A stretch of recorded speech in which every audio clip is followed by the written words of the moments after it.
नमस्कार दोस्तों, स्वागत है आपका स्टडी फॉर सिविल सर्विसेज में। वीडियो को पूरा देखिए। कोई भी आपका फीडबैक है, कोई सजेशन है, तुरंत वीडियो में कमेंट करके जरूर बताइए। अच्छा लगे तो वीडियो लाइक जरूर कर लीजिए और ऐसे वीडियो लगातार फ्री में पाने के लिए चैनल को तुरंत सब्सक्राइब कर लीजिए और बेल आइकन को जरूर टैप कर लीजिए ताकि आगे भी सारे वीडियो आपको मिलते रहे। यूट्यूब में फॉलो करते हैं तो प्लीज ये वाला फ्री टेलीग्राम चैनल जरूर ज्वाइन कर लीजिएगा। सारे नोटिफिकेशन, सारे अपडेट यहीं पे आते हैं, ध्यान रखिएगा। स्टडी फॉर सिविल सर्विसेज का कोई भी पेड ग्रुप अगर आपको ज्वाइन करना है तो सिर्फ 856480530969606089786445 यही नंबर है हमारे, सिर्फ जहां पे कॉल या व्हाट्सएप कर सकते हैं। इंस्टाग्राम पे हमारा पेज जरूर फॉलो कर लीजिएगा, स्टडी फॉर सिविल .सर्विसेज है। ट्विटर पे हमको जरूर फॉलो कर लीजिएगा, @स्टडी फॉर सिविल्स है।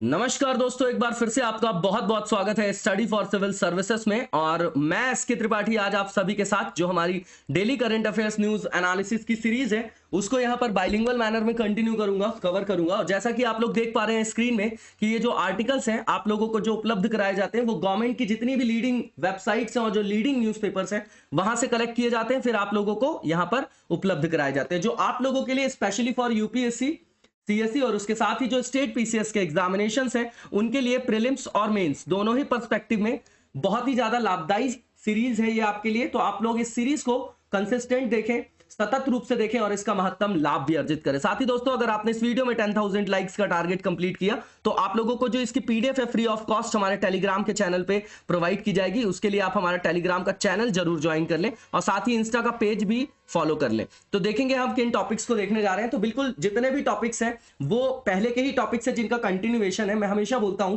कि जब कोई इशू है या कोई टॉपिक जो इवॉल्व होता है, जो सिविल सर्विसेज में पूछा जाता है, वो धीरे धीरे क्रमिक चरण में जो है वो इवॉल्व होता है। ठीक है, जैसे यहां पर पहला टॉपिक है स्कीम्स फॉर वुमेन एम्पावरमेंट। ये बताइए कि हम लोग लगभग एक महीने में 10 से 15 बार इस टॉपिक को कंप्लीट करते हैं कि नहीं। तो ये उसी में से संदर्भित है।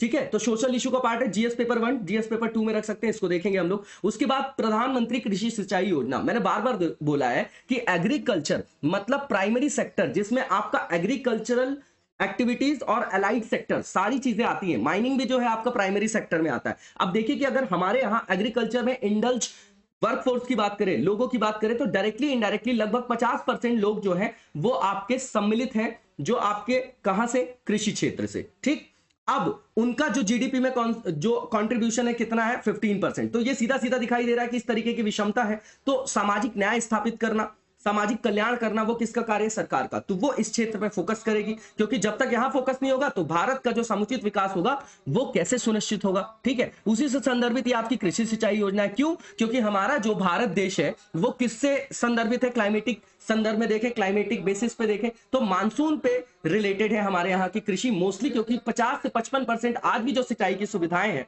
वो मानसून पर आधारित है। बचे हुए क्षेत्र पर जो है सिंचाई की अवसंरचना है, तो वहां पर उसको और बढ़ाने की आवश्यकता है। उसी के लिए इस तरीके के इनिशिएटिव लिए जाते हैं। तो पेपर 3 का पार्ट है आपका, जीएस पेपर 3 बहुत इंपॉर्टेंट है। एग्रीकल्चर का टॉपिक मैं हमेशा रिपीट करता हूं ये चीज आपके लिए। और जो तीसरा हमारा यहाँ पर टॉपिक है डब्ल्यूटीओ और ट्रिप्स। देखिए, trade related intellectual property rights मतलब बौद्धिक संपदा अधिकार से संदर्भित, और वर्ल्ड ट्रेड ऑर्गेनाइजेशन जो इंटरनेशनल ट्रेड होते हैं उसमें किस तरीके के रूल्स और रेगुलेशंस को फॉलो करना है ना। जब से एलपीजी लागू हुआ तो उसके लिए ये संस्था काम करती है। ठीक है ना, तो ये देखेंगे हम, ये भी आपका 3rd पेपर का पार्ट है। उसके बाद हाइपरसोनिक मिसाइल की बात है, साइंस टेक का पार्ट है, 4th नंबर का जो टॉपिक है। लास्ट वन जो है ईज ऑफ डूइंग बिजनेस है, पेपर 3rd और पेपर 2 दोनों में रख सकते हैं आप इसको। इसके बाद हम पहला जो टॉपिक है हमारा उसको डिटेल में देखेंगे। तो जो योजनाएं हैं जो महिला सशक्तिकरण के लिए, उनके लिए जो यहाँ पर और इनिशिएटिव्स किस तरीके के लिए गए, क्या क्या लिए गए, उसके बारे में ये आपका टॉपिक है, बहुत इंपॉर्टेंट है। हेडिंग रख के कुछ इंपॉर्टेंट चीजें हमको यहाँ से नोट डाउन करके अपने नोट्स में एम्बेडेड करना है। तो सबसे पहली चीज ये कि विभिन्न योजनाबद्ध जो आयाम होते हैं उस तरीके से सरकार महिलाओं का सामाजिक, शैक्षणिक, आर्थिक, राजनीतिक उत्थान करती है, उसी से महिलाओं का सशक्तिकरण होता है। उसी के संदर्भ में ये आपके इनिशिएटिव्स लिए जाते हैं। तो सबसे पहले पोषण अभियान। अब ये पोषण अभियान क्यों चलाया गया, मैं बार बार डेटा देता हूं आपको, और ऐसे डेटा मैं आपको बताता हूं जो आप रेगुलर इजीली जो है अपने दिमाग में संश्लेषित कर सकते हैं और उसका उपयोग अपनी आंसर राइटिंग में कर सकते हैं। जैसे पोषण अभियान की आवश्यकता क्यों है कि हर दूसरी वुमेन जो हमारे यहाँ एनीमिक है। अब जब वुमेन ही एनीमिक हो गई तो संतति का जनन कौन करती है, महिलाएं करती है। और वही संतति जो है, चाहे वो गर्ल चाइल्ड हो या बॉय चाइल्ड हो, वही तो देश का भविष्य है। तो जब माता ही स्वस्थ नहीं होगी तो फिर आगे की संतति कैसे होगी, इसलिए वहां पर पोषण अभियान लाया गया। पोषण मतलब क्या, न्यूट्रिशन। उससे किसको एड्रेस कर रहे हैं हम, माल न्यूट्रिशन को, वेस्टिंग को, स्टंटिंग को, वो सब यहीं से कनेक्टेड है। तो इसके बारे में देखेंगे कि इसको लॉन्च कब किया गया था अभियान को, तो भैया हमारे प्रधानमंत्री जी ने किया था इंटरनेशनल वुमेन्स डे के दिन 8 मार्च 2018 को राजस्थान के झुंझुनू से। अब ये जो है आपका फ्लैगशिप प्रोग्राम है, इससे क्या करेंगे हम, तो इससे हम ये करेंगे कि जो आपके न्यूट्रिशनल आउटकम्स है चिल्ड्रन के संदर्भ में, एडोलसेंट के संदर्भ में, उसमें प्रेग्नेंट वुमेन को भी जो है कवर किया गया है, और जो स्तनपान कराने वाली माताएं हैं, लैक्टेटिंग मदर्स, उनको भी जो है यहां पर कवर किया गया है ना, कि उस तरीके से आयामों को उनको उपलब्ध कराया जाएगा कि वो न्यूट्रिशनल आउटकम्स को क्या कर सके, वहां पर अवेल कर सके। ठीक, अब यहां पर टेक्नोलॉजी के माध्यम से भी जो है, इसके माध्यम से टेक्नोलॉजी का यूज कैसे, अवेयरनेस के माध्यम से अवेयरनेस बताना कि भैया ये जो आपका प्रोडक्ट है इसमें ये विटामिन ए है, विटामिन सी है, इस तरीके के न्यूट्रिशन है, माइक्रो है, मैक्रो है, इन सब की जानकारी देना, और वहां पर उनके अंतर्गत पोषण आधारित उन्नयन करना। ठीक, इसका जो उद्देश्य था सबसे इंपॉर्टेंट इसमें यह है कि जो स्टंटिंग है, इसमें दो चीजें होती है, स्टंटिंग और वेस्टिंग। एक में हाइट के हिसाब से वेट होता है और एक में एज के हिसाब से होता है। तो ये दोनों क्या होता है बताइए जरा कमेंट बॉक्स में, कई बार मैंने रिपीट भी किया है, स्टंटिंग और वेस्टिंग। तो इसमें जो उद्देश्य है कि स्टंटिंग को कम करना है चिल्ड्रंस में, जीरो से लेके, मतलब जीरो मतलब जिस दिन से संतति ने जन्म लिया, और 6 वर्ष की आयु तक जो बच्चे हैं उनको, जो अभी 38.4% का डेटा है, उसको 25% तक करना है। कब तक, 2022 तक। और नीति आयोग ने जो है इस योजना को आकार देने में अपनी महत्वपूर्ण भूमिका निभाई है। क्यों निभाई है, क्योंकि ये एक थिंक टैंक है। इसके बाद प्रधानमंत्री मातृ वंदना योजना है, तो ये जो है एक तरीके से मैटरनिटी बेनिफिट प्रोग्राम है, जिसको लॉन्च किया गया था 1 जनवरी 2017 को। ये किस तरीके की स्कीम है, तो सेंट्रली स्पॉन्सर्ड स्कीम है। इसको कौन क्रियान्वित करता है, तो WCD करती है, महिला और जो आपका क्या है, बाल विकास मंत्रालय। इसके बाद होता क्या है इसके द्वारा, तो पोषण संबंधी जरूरतों को पूरा करने के लिए, और जब कोई महिला गर्भवती हो जाती है तो उसका कैरियर जो है वहां पर दांव पे लग जाता है, क्योंकि उनको छुट्टी की जरूरत पड़ती है। तो जो उनकी नुकसान की आंशिक भरपाई है गर्भवती महिलाओं की, तो उनके लिए उनको DBT के माध्यम से प्रत्यक्षता उनके बैंक खाते में नगद लाभ दिया जाता है। मतलब क्या है, ये जो आपका कैश इंसेंटिव है एक तरीके का। ठीक, इसमें किन लोगों को कवर किया जाता है, तो वुमेन्स को और लैक्टेटिंग मदर्स को। ठीक है ना, जो आपकी नियमित रूप से रोजगाररत है। ठीक है ना, किसी भी सेंट्रल गवर्नमेंट के किसी इंस्टीट्यूट में, किसी संस्थान में, या स्टेट गवर्नमेंट की। ठीक है, और PSUs में भी इसी तरीके के सिमिलर बेनिफिट्स जो है उनको मिलते हैं, है ना, जो किसी भी अन्य कानून के तहत इस तरीके के समान लाभ प्राप्त कर रहे हैं। ठीक है ना, इसी तरीके के जो कानून के अंतर्गत कहीं पर रोजगाररत है, तो ऐसा समझिए कि उनको इस तरीके की सुविधाएं दी जाती है। इसके बाद Beti Bachao Beti Padhao scheme, very important. ये आपका इसमें जो है जेंडर इनइक्वालिटी को भी, शिक्षा को भी, डिसीजन मेकिंग भी, सारी चीजों को कवर किया जा रहा है। ठीक है, तो ये कहां से लॉन्च किया गया था, जहां पर हमारे यहाँ नॉर्थ वेस्ट जो रीजन है हमारा, पंजाब हरियाणा, यहां पर लिंगानुपात कम है, तो वहीं से लॉन्च किया गया था 22 जनवरी 2015 को। ठीक, अभी ये किसके द्वारा किया जा रहा होगा, तो 3 मिनिस्ट्रीज है, women and child development, health and family welfare और ह्यूमन रिसोर्स। अब यही मिनिस्ट्रीज से आप देख सकते हैं कि इसमें हेल्थ को भी फोकस किया गया होगा, शिक्षा को भी, और ओवरऑल वुमेन और चाइल्ड के डेवलपमेंट की बात भी की गई होगी। ठीक है ना, अब इसका मेन जो उद्देश्य है वो क्या है, कि जो सेक्स रेशो हमारे यहाँ घटता जा रहा है, उसको जो है हमको क्या करना है, मैनेज करना है, उसको हमको जो है अपेक्षित स्तर तक लाना है। ठीक है ना, वहां पर भी जो समानता स्थापित करनी है। इसके बाद चाइल्ड प्रोटेक्शन जो आपका सर्विस स्कीम है, ये भी सेंट्रली स्पॉन्सर्ड है। अब देखिए, 2 तरीके की स्कीम होती है, एक स्पॉन्सर्ड लिखा है, मतलब कोई वहां पर अंश होगा राज्य सरकार और केंद्र सरकार का, लेकिन सेंट्रल सेक्टर होगा। इसका मतलब क्या, कि पूर्णतः वो केंद्र के द्वारा जो है वो फंडेड होगी स्कीम। ठीक, अब इसके बाद यहां पर इसको कौन इंप्लीमेंट कर रहा है, तो भैया इसको भी WCD कर रही है, वुमेन एंड चाइल्ड डेवलपमेंट। कब से कर रही है, 2009-10 से। ठीक, इसका एम क्या है, तो इसका एम ये है कि इस तरीके का एक इकोसिस्टम, पूरा का पूरा एनवायरमेंट जनरेट करना, जहां पर जो आपके चिल्ड्रन है, ठीक है ना, उनकी केयर और प्रोटेक्शन किया जा सके, उनको जो है सुरक्षित, और जो आपका सुरक्षित और सेफ, मतलब सेफ और सिक्योर जो है, उनको एक जो है एनवायरमेंट प्रोवाइड किया जा सके। उनके संदर्भ में लॉ बनाना, रेगुलेशंस बनाना, ये सब उसके अंतर्गत सम्मिलित है। ठीक है, इसके बाद जो है नेक्स्ट जो हमारा इनिशिएटिव है, इसमें लिखा गया है कि एडोलसेंट गर्ल्स जो होती हैं उनके लिए स्कीम। तो एडोलसेंट का मतलब क्या हो गया, जिनको आप टीनेजर्स बोलते हैं ना, कि जैसे 13 हो गया, 14 हो गया, तो इसमें 11 से 14 वर्ष को जो है कवर किया गया है ना। ठीक है, क्योंकि रजो जो वृत्ति होती है, मेंस्ट्रुएशन जो साइकिल होता है, उसका ये पीरियड होता है लगभग, है ना, उसका ये समय काल है जीवन के अंतर्गत। तो 11 से 14 वर्ष की आयु वर्ग की किशोरियों को लक्षित किया गया कि उस समय जो है उनकी न्यूट्रिशनल साइकिल को अगर हम क्या कर दें, मेंटेन कर दें, उनके पोषण आधारित आयाम को हम सुनिश्चित कर दें, तो उनके अंतर्गत जो आगे जीवन में आने वाली समस्याएं हैं पोषण को लेकर, वो वहां पर क्या की जाएगी, उनसे जो समस्याएं हैं उनसे निजात पा लेंगे। तो पूरे के पूरे साइकिल को हम क्या कर देंगे, एड्रेस कर देंगे। क्यों? क्योंकि जब आप ह्यूमन रिसोर्स का कोई डायग्राम पढ़ते हैं या जो पूरा का पूरा एक क्रमिक चरण पढ़ते हैं, तो सबसे पहले बच्चा अगर जन्म लेता है, बच्चा या बच्ची, तो उनको आप हेल्थ दे दीजिए और एजुकेशन दे दीजिए, उसके बाद उनको स्किल दे दीजिए, है ना, और उसके बाद जो है जब स्किल दे देंगे तो वो क्या बन जाएंगे, ह्यूमन कैपिटल बन जाएंगे, और उसी तरीके से वो नेशनल कैपिटल और इंटरनेशनल कैपिटल के रूप में, सोशल कैपिटल के रूप में उनका फॉर्मेशन हो जाएगा। ठीक है ना। तो ओवरऑल देश के विकास के लिए ये एक महत्वपूर्ण बेसिस है, आधार स्तंभ है। ठीक है ना। अब इसके अंतर्गत करना क्या है, तो जो पोषण और लैंगिक नुकसान होता है उसके अंतर्गत जो इंटर जनरेशनल, अंतर पीढ़ीगत जो आपका वहां पर एक दुष्चक्र है, उसको तोड़ना। देश में किशोरी जो है, हमारी लड़कियां हैं, किशोरी जो बालिकाएं हैं, उनके आत्म विकास के लिए एक ईज ऑफ डूइंग बिजनेस वाला जो है पूरा का पूरा एनवायरमेंट क्रिएट करना। ठीक है। उसके बाद इसको रोल आउट किया गया 2011 में। कौन सी मिनिस्ट्री होगी, तो बिल्कुल ये कॉमन सेंस हो गया कि WCD इसमें भी आएगा। पूर्व में इस योजना को राजीव गांधी स्कीम के द्वारा जाना जाता था, है ना, Rajiv Gandhi scheme for empowerment of adolescent girls. इसके बाद यहां पर बोला गया कि इसने रिप्लेस किया न्यूट्रिशनल जो प्रोग्राम था एडोलसेंट गर्ल्स और किशोरी शक्ति योजना। तो ये दो योजनाएं थी, इसको इस योजना ने रिप्लेस किया, है ना, ये रिप्लेस किया इस योजना के द्वारा। मतलब जो पहले की कोई योजना चल रही थी उसका ही स्थान लिया था उसने। मार्च 2021 में इस योजना को मिशन पोषण 2.0 के तहत भी शामिल किया गया है। इसके बाद स्वाधार जो गृह स्कीम है, वेरी इंपॉर्टेंट।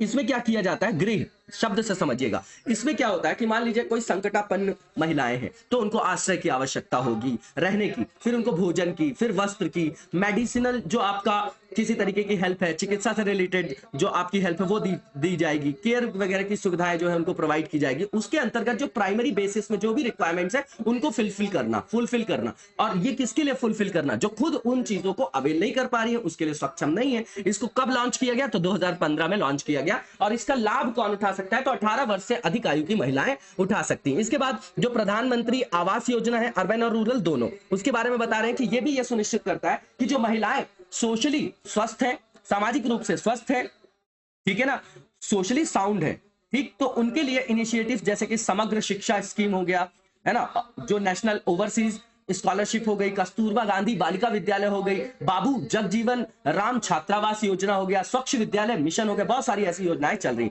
जो प्रमोट कर रही है महिलाओं की, लड़कियों की शिक्षा को। स्पेशली किस वर्ग को यहां पर लक्षित किया जा रहा होगा, तो वंचित वर्ग को। वंचित कौन है, जो समाज के विकास की मुख्य धारा के सबसे पिछड़े पायदान में खड़े हुए। तो देखिए ओवरऑल कंसेप्ट एक ही है, कुछ फैक्ट्स बदल गए हैं, दैट्स इट। ठीक है। इसके बाद जो नेक्स्ट हमारा आर्टिकल है यहां पर, उसमें प्रधानमंत्री कृषि सिंचाई योजना के बारे में चर्चा की जा रही है।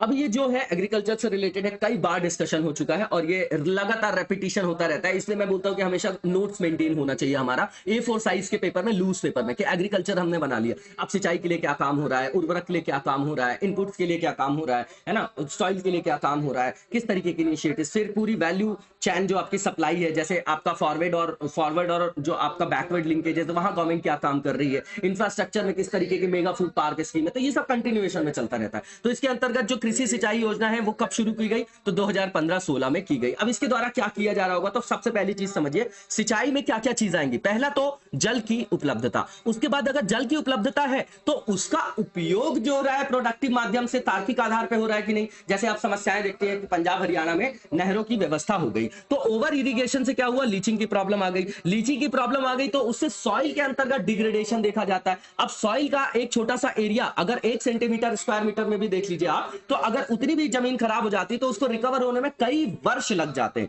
ठीक है। तो इस तरीके से प्रोडक्टिविटी बढ़ाने के लिए ये सब आयाम को अपनाया जाता है। अब यहां जल की बात कर रहे हैं तो जल के संदर्भ में कि भैया पहले तो जल की उपलब्धता बढ़ाओ। अब उपलब्धता बढ़ गई तो उसके अंतर्गत क्या होगा, जो खेती योग्य क्षेत्र है उसका विस्तार हो जाएगा। अब उसमें पानी का उपयोग करें तो दक्षता के आधार पर करें और फिर इस तरीके से उसका यूज करें कि वो सस्टेनेबल बेसिस में उसका यूज चलता रहे। इसी के लिए जो है इस योजना को क्रियान्वित किया गया है। ठीक।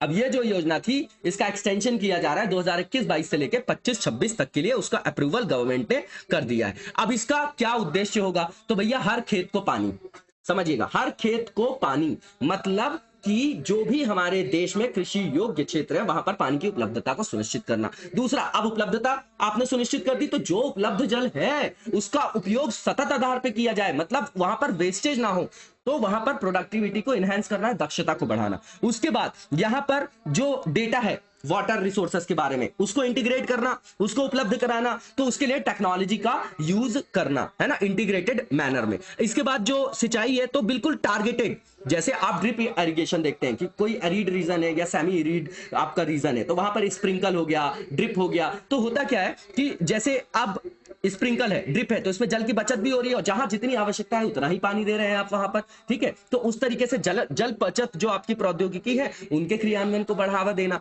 उसके बाद जो जल भरण है या ऐसा समझिए वाटर रिचार्ज या जल पुनर्भरण जिसको बोलते हैं उसको भी वहां पर सुनिश्चित करना। उसके लिए बहुत सारे जल संरक्षण की जो प्रैक्टिसेस हैं उनको क्या करना, उनको अपनाना और वैसी प्रवृत्तियों को बढ़ाना। उसके बाद आप देखेंगे तो वाटरशेड मैनेजमेंट को भी लाया गया था, सॉइल कंजर्वेशन जैसे सॉइल हेल्थ कार्ड वगैरह भी देखा आपने, नीम कोटेड यूरिया भी आप देख रहे हैं, है ना, इन सब चीजों को भी इंटीग्रेटेड मैनर में इंप्लीमेंट करना। उसके बाद जो आजीविका के अवसर हैं उनको भी ज्यादा से ज्यादा वहां पर उपलब्ध कराना। तो करना क्या है इसमें कि उत्पादन और उत्पादकता किसकी, कृषि की बढ़ाने के लिए सिंचाई के अंतर्गत जो आयाम है उनका प्रोडक्टिव मैनर में यूज करना, सस्टेनेबल मैनर में यूज करना, और उसके लिए इन्वेस्टमेंट की जरूरत पड़ेगी तो वहां पर क्या करना, निजी निवेश को भी आकर्षित करना, ताकि कृषि के क्षेत्र में जो इंडल्ज लोग हैं उनकी आय को बढ़ाया जा सके, उनकी आय में वृद्धि हो, उनके जीवन स्तर में सुधार हो, और इसी तरीके से जो है कृषकों की आय को दुगना किया जाएगा और उससे अल्टीमेटली देश के विकास को सुनिश्चित किया जाएगा। अब देखिए ये कैसी स्कीम है, तो एक अम्ब्रेला स्कीम, अम्ब्रेला मतलब छाता स्कीम हो गई। इसको कौन जो है इंप्लीमेंट कर रहा है, तो भैया जल शक्ति मंत्रालय कर रहा है। इसके अंतर्गत दो प्रमुख घटक जो है वो शामिल है। पहला AIBP बोलते हैं 1997 की, ये एक्सेलरेटेड इरिगेशन बेनिफिट प्रोग्राम, कि जो आपकी सिंचाई के अंतर्गत जो इंफ्रास्ट्रक्चर थे तो वो कोई इनकम्प्लीट थे, है ना, कोई कुछ 30% बनाया, कोई 20% बनाया, तो ऐसा किया गया उस दशक में कि भैया जो आपके इनकम्प्लीट प्रोजेक्ट्स हैं उनको आप प्रायोरिटी में रख के कंप्लीट करें, इसलिए ये स्कीम लाई गई थी। उसके बाद हर घर को पानी, बिल्कुल सिंपल है। इसके बाद जो नेक्स्ट टॉपिक है हमारा वो WTO और ट्रिप्स से रिलेटेड है, ठीक है। अब समझिएगा कि ये दवाओं के संदर्भ में, चिकित्सा उत्पादों के संदर्भ में या टीकों के संदर्भ में यहां पर कंसर्न आया है कि भारत और दक्षिण अफ्रीका ने वहां पर एक जो है प्रस्ताव पेश किया है WTO में। उन्होंने बोला कि भैया जहां पर IPR का मुद्दा आ जाता है ना, तो उसमें आप कुछ छूट दे दीजिए, क्योंकि देखिए जो बड़ी बड़ी कंपनीज की दवाई है उन्होंने IPR या अपना पेटेंट करा लिया वहां पे, तो उनके पास मोनोपोली हो जाती है, तो वो अपने हिसाब से रेट तय करते हैं और वहां पर बेचते हैं। अब ये तो सोशल वेलफेयर का डोमेन हो गया। अब कोई दवाई का आपने मुद्दा सुना होगा कि उसका जो मेन बेस होता है, जो फॉर्मूला होता है वो सेम होता है, लेकिन अगर अलग अलग कंपनीज का प्राइस अलग अलग होता है, तो अफोर्डेबल प्राइस पे उनको क्या करना, उनकी रीच सुनिश्चित करना मैक्सिमम लोगों तक, यही तो ध्येय होना चाहिए ना। तो उसी के अंतर्गत यहां पर अस्थायी छूट की मांग की गई है कि भैया इनकी जो लायबिलिटीज है, इनके जो रेगुलेशंस है उसमें हमको कुछ छूट दो, है ना, ठीक है। तो इसके प्रमुख बिंदु क्या है वो देखेंगे हम लोग। तो कोविड-19 के दौरान जो है बहुत सारी टीके, दवाएं और जो आपके क्लिनिकल ट्रायल्स होते हैं, तो उस पे जो है पेटेंट सुरक्षा, सस्ती और समावेशी और न्याय संगत स्वास्थ्य सेवा सुनिश्चित करने के लिए जो है ये जो आपके रूल्स और रेगुलेशन है IPR के, वो बाधा साबित हो सकते हैं, इसलिए उनसे छूट की मांग की जा रही है। इसके बाद आप देख रहे हैं कि लगभग बहुत सारी जो पॉपुलेशन का एक बड़ा भाग है पूरी जनसंख्या का, वैश्विक जनसंख्या की बात कर रहा हूं मैं, तो उसमें बहुत सारे लोग जो है पॉवर्टी, एक्सट्रीम पॉवर्टी की ओर जो है वो चले गए हैं, है ना, क्योंकि महंगाई भी बढ़ी, बेरोजगारी भी बढ़ी, ठीक है, और पहले से जो गरीब थे वो और ज्यादा गरीब हो गए। तो लगभग 1.4% जो आपकी ग्लोबल पॉपुलेशन है वो एक्सट्रीम पॉवर्टी में चली गई, ठीक। और इससे कंट्रीज को कितना घाटा हुआ, तो लगभग देशों की जो GDP है उसमें कंट्रैक्शन देखा जाए, संकुचन, तो लगभग 90% हो गया है, ठीक है। इसी के अंतर्गत दिसंबर 2020 में भी भारत और साउथ अफ्रीका ने कोविड-19 से निपटने के लिए पेटेंट के जो रेगुलेशन है उसमें कुछ जो है छूट की मांग की थी, ठीक है ना। अब इस छूट से क्या होगा कि विकासशील जो देश है, गरीब देश है, वो भी उन सुविधाओं का लाभ ले पाएंगे, तभी जो है कोविड-19 जैसी पैंडेमिक्स के लिए तीव्र जो है दवाइयां और टीकों का निर्माण संभव हो सकेगा, ठीक है। अब ये समझना है यहां पर कि फार्मास्यूटिकल जो बड़ी बड़ी कंपनीज है उनका दावा क्या है कि भैया ये छूट दे देंगे आप, तो भविष्य में फिर इनोवेशन के लिए लोग आगे नहीं आएंगे, ठीक है ना। तो जो कोविड के अंतर्गत जो टीके का उत्पादन हो रहा है उसकी प्रक्रिया धीमी हो सकती है, ये उनका पक्ष है। इसके बाद आप देखेंगे कि यहां पर होगा क्या, ये जो मेन चीज बता रहे हैं कि जो वैक्सीन और दवाएं वगैरह होती है, इसमें अगर पेटेंट छूट मिलता है तो उससे जो लाभ होता है वो बड़ी बड़ी कंपनीज को नहीं मिलेगा, है ना, क्योंकि वो जो लाभ होता है वो मैक्सिमम विकसित देशों में होता है। क्यों होता है? क्योंकि वहां पर आर&डी के लिए पूरा इंफ्रास्ट्रक्चर और इन्वेस्टमेंट होती है ना। ये सब बोल रहे हैं, तो ये बोल रहे हैं कि जो पेटेंट से लाभ हुआ है, ठीक है ना, और जो उसकी छूट से लाभ हुआ है वो भी बड़ी बड़ी जाइंट कंपनीज ही उनको अवेल कर लेती। नॉर्मल सा ये आपका टॉपिक है, इसमें ज्यादा परेशान होने की जरूरत नहीं है। इसमें ट्रिप्स वगैरह को आपको पढ़ लेना है, WTO को पढ़ लेना है ना, ये इंपॉर्टेंट है। पेटेंट क्या होता है, कॉपीराइट क्या होता है, ये सब चीजें आप देख जाइएगा। इसके बाद यूएसए और ब्रिटेन जो है, जो कि कई विकसित देश है, उन्नत अर्थव्यवस्था है, तो उसमें टीकाकरण का कवरेज 50% से अधिक है। लेकिन यहीं पे गरीब देश जैसे अफ्रीका और भारत देखेंगे तो अफ्रीका में तो 1% से भी कम कवरेज है और भारत में लगभग 10% है। अब यहां पर देखिए पेटेंट अधिकार क्या होता है। कई कंपनियां जो है पेटेंट के लिए जो है वहां पर अपना जो है एप्लीकेशन वगैरह दायर करते हैं। अब ये अधिकार मिलते क्या है, किसको है और कैसे मिलते हैं? तो अब जिन कंपनियों को आपके पेटेंट अधिकार मिले हैं उनके पास नेक्स्ट 20 ईयर्स के लिए उस तरीके का कोई स्पेसिफिक प्रोडक्ट जिसको वो बना रहे हैं उसके लिए विशेषाधिकार होता है। एक तरीके से ऐसा समझिए विशेषाधिकार हो गया तो वो मोनोपोली को क्या करता है, प्रमोट करता है। ठीक उसी को बोलते हैं पेटेंट, कि भैया आपने मेहनत की, आपने इस नए कंसेप्ट को ढूंढा तो उसका लाभ शुरू में आपको मिल जाए, लेकिन उससे एक बहुत बड़ा जो गरीब तबका है वो वंचित रह जाता है उसको अवेल करने से। ठीक है, तो ये जो है इस तरीके की जो छूट है ना, कि अगर छूट दिया जाए WTO के ये जो प्रावधान है आपके ट्रिप्स वगैरह के, तो उसके अंतर्गत छूट जो है उसके तार्किक आधार होते हैं। जब कोई कैलामिटी आ गई या असाधारण परिस्थिति हो गई, पैंडेमिक वगैरह की, जैसे कोविड वगैरह, वो बताते हैं। यहां पर वो बता रहे हैं। अब यहां पर आर्गुमेंट क्या है फेवर में इसके, है ना, फेवर में क्या है जो आपके आर्गुमेंट दिए जा रहे हैं छूट के लिए, क्या फेवर में तर्क दे रहे हैं? तो सीधी बात है कि विकसित देशों से और अधिक प्रयासों की अपेक्षा की जा रही है ताकि इस तरीके की जो समस्या है उसका सामना किया जा सके। ठीक है, इससे जो क्या होगा, कॉस्ट इफेक्टिव हो जाएगा, उत्पादन में वृद्धि होगी, कीमतों में कमी आएगी, तो इसको जो है ज्यादा से ज्यादा लोगों तक पहुंचाया जा सकेगा। इसके बाद समान वितरण का जो सिद्धांत है उसको भी सुनिश्चित किया जा सकेगा। गरीब देशों को वाइबिलिटी बढ़ जाएगी, उनकी कम कीमत पर उपलब्धता हो जाएगी। ठीक है, तो इससे जीवन और आजीविका को बचाने में भी ये आपका सहायकी साबित होगा। इसके बाद ये भी है कि इसके कारण जो पेटेंट का अगर देखें मुद्दा, बड़ी बड़ी कंपनीज ने पेटेंट करा लिया किसी भी आपके प्रोडक्ट को लेके, तो उससे बहुत ज्यादा कीमतें बढ़ जाती हैं, उत्पादन भी कम करते हैं वो, क्योंकि जिस चीज की सप्लाई कम होगी, डिमांड ज्यादा होगी तो उसका रेट ज्यादा होगा। ठीक है ना, ठीक है, तो ये नॉर्मल चीज बता रहे हैं। इसके अंतर्गत ये भी बता रहे हैं कि इससे जो है न्याय संगत और समावेशी दृष्टिकोण भी मिलेगा। ठीक है, और उन्नत जो अर्थव्यवस्था है उसमें जो मैक्सिमम जाइंट कंपनीज है फार्मा से रिलेटेड, वो उनको बहुत सारे उनके पास क्या है, सुविधाएं हैं, R&D वगैरह के लिए फंड है। ठीक है ना, लेकिन ऐसा गरीब देशों, विकासशील देशों के लिए संभव नहीं है। इस पे अस्थायी छूट का प्रावधान करना जो है तार्किक समझ में आता है। इसके बाद अगेंस्ट में क्या यहां पर दिए जा रहे हैं तर्क, तो सीधी बात है अगर इस तरीके के वेवर्स दिए गए तो जो बड़ी बड़ी कंपनीज है जो R&D में काम कर रही है वो डिमोटिवेट हो जाएंगी। ठीक है ना, इसके बाद वहां पर जो इन्वेस्टमेंट को लेकर जो आपके इन्वेस्टर्स हैं वो भी डिमोटिवेट हो जाएंगे। ठीक है, और यहाँ पर लगातार जो है नई नई बीमारियां आ रही है, नए नए जो है वायरस जो है उत्परिवर्तित हो रहे हैं। ठीक है, तो अगर पेटेंट संरक्षण को हम माफ कर देते हो और R&D में कमी आ जाती है तो इस तरीके की चीजों का विनिर्माण ही नहीं हो पाएगा। ठीक है ना, इसके बाद यहां पर यह बताया जा रहा है कि यहां पर कई सारे जो है एक्सटर्नल फैक्टर्स भी हैं। ठीक है, जैसे कच्चे माल की उपलब्धता, तकनीकी खराबी, निर्माण क्षमता, ये सब भी जो है इसकी व्यापक उपलब्धता में बाधा का काम कर रहे हैं। अब आगे का रास्ता क्या है, तो सबसे पहला कि फायदे के साथ साथ ह्यूमैनिटेरियन ग्राउंड को लेकर चलना।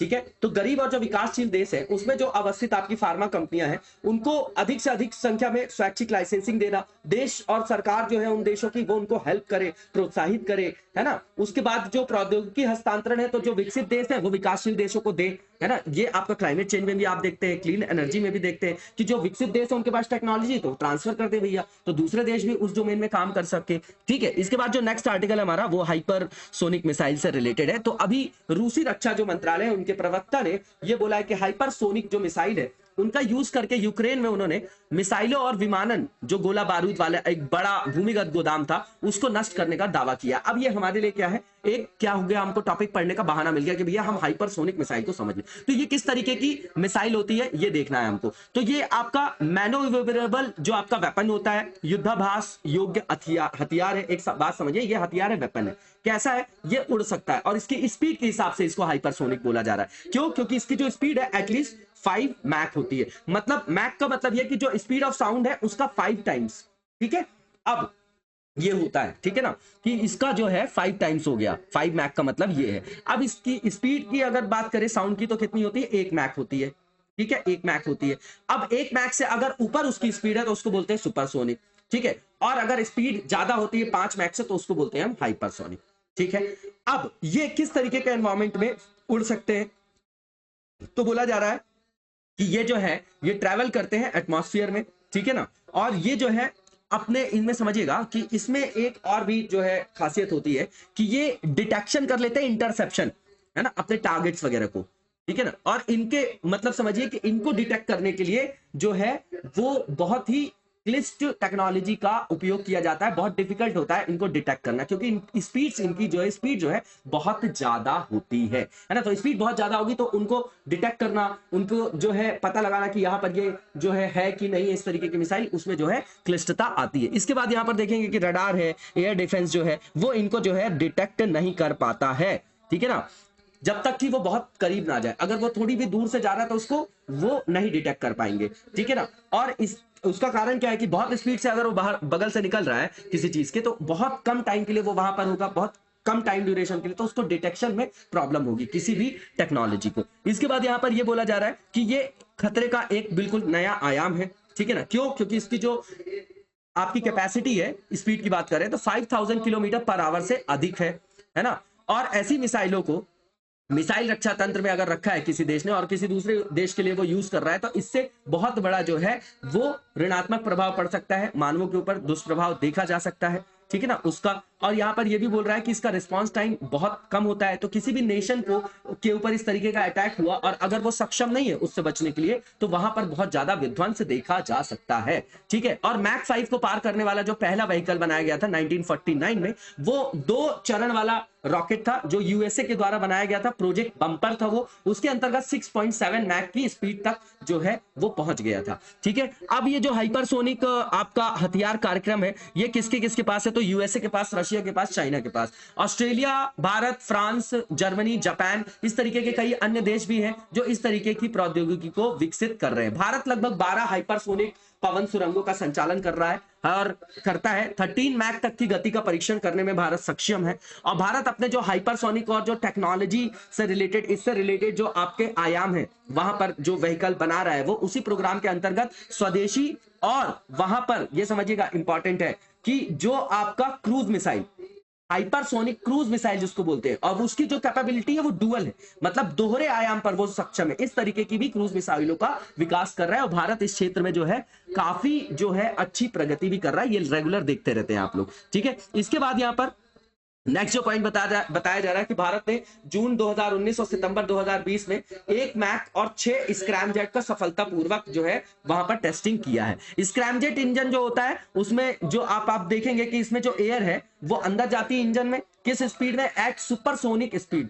और फिर वो बाहर आती है हाइपरसोनिक स्पीड से, ठीक है ना। हाइपरसोनिक जो वर्जन है ब्रह्मोस का, ठीक है, जो हाइपरसोनिक ब्रह्मोस जो सुपरसोनिक क्रूज मिसाइल है, उसी का एक जो वर्जन है वो हाइपरसोनिक वर्जन है, जिस पर भी डेवलपमेंट अभी जारी है, उसको डेवलप किया जा रहा है। ब्रह्मोस का जो है वहां पर संस्करण बनाया गया है, बनाया जा रहा है जो हाइपरसोनिक बनाया जाएगा, जो पहले सुपरसोनिक था। इसके बाद ईज ऑफ डूइंग बिजनेस की बात है, तो जो डीपीआईआईटी हमारा department for promotion of industry and internal trade, Deepam भी बोलते हैं इसको, ठीक है ना। तो जो ये आपका ये है वो क्या है आपका, ये दीपम नहीं है, सॉरी, ये आपका department for promotion of industry and internal trade है।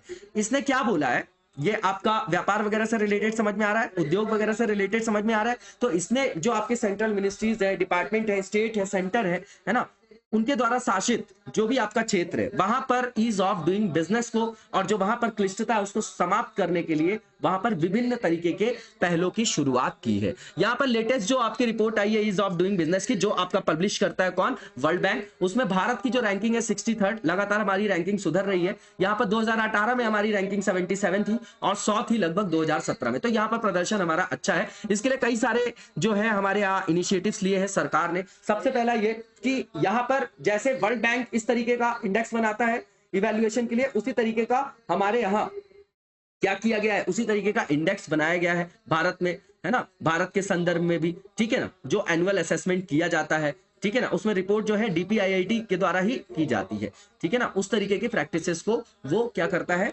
वो यहाँ पर भी हम अपना रहे हैं, तो उससे हमारे पास डेटा आएगा। फिर हमारे पास डेटा आएगा, अगर कोई लूप होल होगा तो जब डेटा होगा तभी हम उसको एड्रेस कर पाएंगे। इसके बाद यहाँ पर ये है कि यहाँ पर रैंकिंग किस हिसाब से की जाती है, तो वही जो स्टैंडर्ड्स हैं जिनके आधार पर ईज ऑफ डूइंग बिजनेस को इवेल्युएट किया जाता है, तो उनका इंप्लीमेंटेशन किस आधार पर किया जा रहा है, विभिन्न जो राज्य है, केंद्र शासित प्रदेश है, उनके हिसाब से उनको रैंकिंग दिया जाता है। तो cooperative federalism then competitive federalism, उसी का एक ये आपका आयाम है। यहाँ पर कई सारे जो है सुधार क्षेत्र शामिल किए गए हैं कार्य योजना के अंतर्गत, जैसे कि निवेश के अंतर्गत कौन सक्षम है, उसके बाद सिंगल विंडो क्लियरेंस सिस्टम को अपनाया गया है। अब लैंड के अंतर्गत जो भी रेगुलेशंस है उनको भी ईज ऑफ डूइंग बिजनेस करना है, ठीक है ना। तो जितने भी आयाम होते हैं किसी बिजनेस को सेटअप करने के लिए, है ना, उसमें एनवायरमेंट का भी एंगल है ना, टैक्सेस का भी है वहां पर, ठीक है, फिर उस इंडस्ट्री को लगाने के लिए जो लाइसेंसिंग वगैरह की व्यवस्था है, तो इसमें सब में ईज ऑफ डूइंग बिजनेस का काम किया जा रहा है। इसके बाद हमारे यहाँ जो लेबर कोड है उसके अंतर्गत बहुत सारे पहले कानून थे, तो उनको कम करके वहां पर भी ईज ऑफ डूइंग बिजनेस किया गया। तो उसके अंतर्गत जो श्रम संहिताएं हैं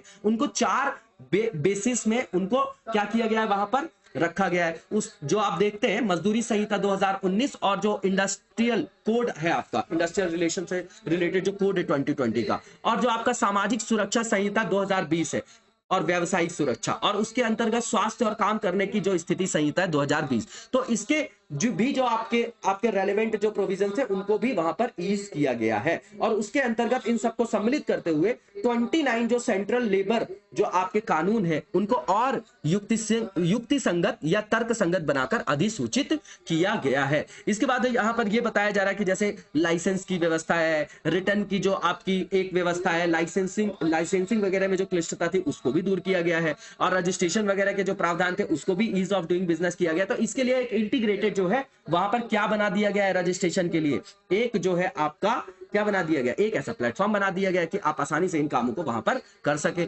इसके बाद श्रम सुविधा पोर्टल बनाया गया है ताकि व्यापार करने के लिए जो आपके आयाम है उनको आसान बनाया जा सके। जो आपके श्रम से रिलेटेड कानून है उनमें जो आपकी कॉम्प्लेक्सिटी है उनके रेगुलेशन पे उनको कम किया जा सके, तो उसके लिए वहां पर टेक्नोलॉजी का यूज किया जा रहा है। तो उससे ट्रांसपेरेंसी भी बढ़ रही है ना, और लोगों की एक्सेस भी बढ़ रही है, अवेयरनेस भी बढ़ रही है। इसके बाद जो department of justice and department of legal जो अफेयर्स है उसने भी जो है कई सारे मेजर्स लिए हैं, जैसे जो कमर्शियल केसेस वगैरह है उनको भी उनका जो डिस्पोजल है वो बहुत जल्द से जल्द किया जा सके, है ना, उनको जो है प्रायोरिटी में रख के किया जा सके। इसके लिए वाणिज्यिक न्यायालय अधिनियम लाया गया 2015 कि जो भी आपके कमर्शियल डिस्प्यूट्स है उनको जल्दी से जल्दी जो है निपटाया जा सके। उसके बाद जो यहाँ पर जो आर्थिक मूल्य लगता था, देना पड़ता था, इस तरीके के जो डिस्प्यूट्स आते थे तो उनमें जो है उनको कम कर दिया गया है। वहां पर जो मौद्रिक आयाम था उसको 1 करोड़ से घटाकर 3 लाख रुपए कर दिया है, ठीक है ना। उसके बाद 23 उच्च न्यायालय जो है उसमें इंफ्रास्ट्रक्चर से रिलेटेड जो है परियोजनाएं चलाई जा रही हैं, ताकि जो इस तरीके के विवादों की सुनाई के लिए जो है स्पेसिफिक जो है कोर्ट्स वहां पर एस्टैब्लिश किए जाएं, और वो किए गए हैं, उसी के द्वारा ईज ऑफ डूइंग बिजनेस को सुनिश्चित किया जा रहा है। उसके बाद एडीआर को अपनाया जा रहा है, अल्टरनेटिव डिस्प्यूट रिजोल्यूशन। क्यों? क्योंकि हमारे कोर्ट्स के पास तो करोड़ों केस पेंडिंग है, तो भैया सेक्टर स्पेसिफिक और कॉमर्स से रिलेटेड जो आपके व्यापार से रिलेटेड डिस्प्यूट्स है उनके लिए जो है इस तरीके के जो है अल्टरनेटिव डिस्प्यूट मैकेनिज्म को भी जो है रिजोल्यूशन मैकेनिज्म को भी अपनाया जा रहा है, ठीक है, ताकि जो हमारी बेसिक जो न्यायालय की हायरार्की है उसमें बहुत टाइम लगता है, तो वहां टाइम को बचाया जा सके और ईज ऑफ डूइंग बिजनेस को प्रमोट किया जा सके, ठीक है ना। अब इसके लिए बहुत सारे ऑनलाइन पोर्टल्स हैं, अवेयरनेस के लिए प्रोग्राम है, फिर ऑनलाइन हियरिंग वगैरह की भी व्यवस्था की जा रही है ना, बहुत सारी चीजें हैं इसमें, ठीक है, इसको देख जाइएगा आप लोग। इसके बाद यहाँ पर जो समय लगता था पहले केस को फाइल करने के लिए या वाणिज्यिक मामलों से रिलेटेड जो डिस्प्यूट्स हैं, तो वहां पर इलेक्ट्रॉनिक फाइलिंग वगैरह किया जा रहा है, जिससे क्या हो रहा है, वहां पर प्रोडक्टिविटी में सुधार हो रहा है, और जो पूरा का पूरा तंत्र है वो पारदर्शी भी हो रहा है, विश्वसनीय भी हो रहा है, सर्वसहज और सर्वसुलभ भी हो रहा है। और इस तरीके के जो रिकॉर्ड्स वगैरह हैं उनको डिजिटलाइज जो स्वरूप में जो है उनको रखा जा रहा है, मतलब डिजिटलीकरण किया जा रहा है, ताकि जो उनका एक्सेस हो और जो उनका संरक्षण हो वो युक्त तरीके से किया जा सके, ठीक है। इसके बाद यहाँ पर डीक्रिमिनलाइज किया जा रहा है ना, किसको? माइनर टेक्निकल और प्रोसीजर जो आपके डिफॉल्ट थे, है ना, जो आपके प्रोसीजरल डिफॉल्ट से। इसके बाद जो एमएसएमई है उसने भी कई सारे स्टेप्स लिए हैं, है ना, इंप्रूव करने के लिए ईज ऑफ डूइंग बिजनेस को। जैसे आप देखेंगे तो जो उद्यम रजिस्ट्रेशन वगैरह होता था, तो इसको जो है टोटली ऑनलाइन कर दिया, कोई फीस नहीं ले रहा है वहां पर, ठीक है। फिर वहां पर रिव्यू कमेटी वगैरह भी किया गया है कि वो बनाया गया है जो आपका रिव्यू करे, पुनर्वीक्षा करे कि भैया प्रोग्रेस क्या हो रहा है इस तरीके की स्कीम का। फिर वहां पर अगर किसी तरीके का ग्रीवांस वगैरह, किसी तरीके का मतलब लूप होल है तो उसको एड्रेस करने के लिए भी मैकेनिज्म बनाया गया है, और उसके लिए जो है आपका क्या किया गया, लॉन्च किया गया एमएसएमई संबंध पोर्टल भी, जो मॉनिटर करेगा इस तरीके की प्रोग्रेस वगैरह को, ठीक है ना। तो इसको देख जाइएगा, नॉर्मल सा टॉपिक है और इंपॉर्टेंट है। इसके बाद जो नेक्स्ट फेज है हमारा एमसीक्यू से रिलेटेड है, और इसमें नेशनल फूड सिक्योरिटी एक्ट 2013 के बारे में स्टेटमेंट दिए गए हैं, बताना है कि कौन सा ट्रू है। तो पहला ये कि जो यहां पर कानूनी रूप से 75% ग्रामीण आबादी और 50% शहरी आबादी को कंसेशनल रेट पे फूड आइटम्स को, खाद्यान्न को प्राप्त कराया जाएगा, अवेलेबल कराया जाएगा, सुनिश्चित कराया जाएगा, उसका हक इनको दिया जाता है। बिल्कुल ठीक है, उसको हकदार, उनके हकदार बनाने के लिए सहायक है, पहला स्टेटमेंट ठीक है। दूसरा जो स्टेटमेंट है यहाँ पर कि जो राशन कार्ड जारी करने के लिए जो यहाँ पर आधार बनाया गया है, उसमें घर की जो मुखिया है, और वो भी कैसी मुखिया, जो महिला हो, है ना, उसको ही मुखिया बनाया गया। उनकी उम्र 18 वर्ष या उससे अधिक होनी चाहिए, वही घर की मुखिया इसके अंतर्गत होंगी। दूसरा स्टेटमेंट भी ट्रू है। तीसरा जो स्टेटमेंट है कि इसके अंतर्गत जो एलिजिबल पर्सन होंगे वो रिसीव करेंगे 5 किलोग्राम जो होगा फूड ग्रेन पर पर्सन पर मंथ, ठीक है। इसमें जो आपका राइस दिया जाएगा 3 रुपए पर केजी, जो व्हीट दिया जाएगा 2 रुपए पर केजी, और जो आपका कोर्स ग्रेन होते हैं, मोटे अनाज जो होते हैं, मिलेट्स वगैरह, वो 1 रुपए पर किलोग्राम दिया जाएगा। ये भी स्टेटमेंट ट्रू है। और लास्ट स्टेटमेंट जो है कि जो प्रेग्नेंट वुमेन है और लैक्टेटिंग मदर्स है वो रिसीव करेंगे मैटरनिटी बेनिफिट कैश इंसेंटिव, है ना। और कितना, जिनको 6,000 रुपए से कम का जो है मौद्रिक लाभ नहीं दिया जाएगा, मतलब 6,000 रुपए तक का मौद्रिक लाभ दिया जाता है। तो सारे के सारे स्टेटमेंट बिल्कुल यहाँ पर ठीक है। इसका आंसर आपका ऑल ऑफ द अबव ए हो जाएगा। इसके बाद जो नेक्स्ट क्वेश्चन है हमारा, इसमें पूछा जा रहा है कि जो नेशनल पार्क्स आपके सिचुएटेड है असम में, उसके बारे में यहाँ पर चर्चा की जा रही है और बताना है कि कौन सा स्टेटमेंट आपका ट्रू है। तो पहला यह कि जो आपका देहिंग पटकाई नेशनल पार्क है, अब देखिए पटकाई बूम के बारे में आपको पता होता तो आप इसको आसानी से जो है रिकॉग्नाइज कर जाते, ये भी है। दूसरा रायमोना नेशनल पार्क। तीसरा डिब्रू जो आपका साइखोवा नेशनल पार्क है, इसकी क्या स्पेसिफिक फीचर है, बहुत इंपॉर्टेंट है, किस तरीके के जो है प्रजातियां यहाँ पर पाई जाती है जानवरों की, वो बताइएगा, इंपॉर्टेंट है। तीसरा भी ठीक है, ये भी असम में अवस्थित है। चौथा नामेरी, ये भी बहुत इंपॉर्टेंट है, और काजीरंगा भी इंपॉर्टेंट है। इनके जो है अभिलाक्षणिकता बताइएगा कि ये किस लिए प्रसिद्ध है, ये जो आपके नेशनल पार्क है, ठीक है। तो पांचों के पांचों असम में अवस्थित है, और पूछा जा रहा है कि कौन कौन से अवस्थित है, तो सारे अवस्थित है। इसका आंसर आपका 1 2 3 4 5 डी हो जाएगा। इसी के साथ आज के वीडियो को यहीं पर विराम देंगे और नेक्स्ट वीडियो में कंटिन्यू करेंगे। तब तक लगातार जबरदस्त तरीके से पढ़ते रहिए और आगे बढ़ते रहिए। Thank you so much, best of luck.